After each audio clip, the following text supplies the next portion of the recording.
Cubao, Malacanang Press Corps. Kapakanan ng mga kasundaluhan, kapulisan at uniformed personnel, isa sa mga prioridad ni Pangulong Marcos Jr. Bilang bahagi sa mga hakbang ng pamahalaan para sa tuloy-tuloy na pagsulong sa kapakanan ng mga kasundaluhan, kapulisan at uniformed personnel o MUP, aabot sa 4.06 billion pesos ang inalaan ng pamahalaan para sa karagdagang 10,077 military at uniform positions sa iba't ibang ahensya ng pamahalaan para sa taong 2026. Magpapatuloy din ang salary increase at pagtaas ng subsistence allowance ng ating MUP, isa sa mahalagang sektor na binibigyang halaga ng pamahalaan.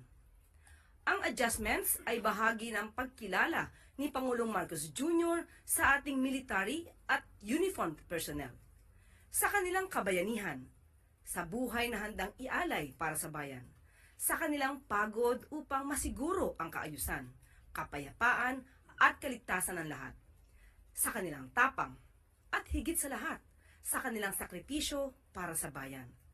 Sa ilalim ng 2026 budget, malinaw ang mensahe ng Pangulo. May gobyernong nakatindig para sa lahat ng ating kasundaluhan, kapulisan at uniformed personnel. Sa ating MUP, maraming salamat sa inyong serbisyo, sa inyong sakripisyo at sa inyong tapang at pagmamahal para sa bayan.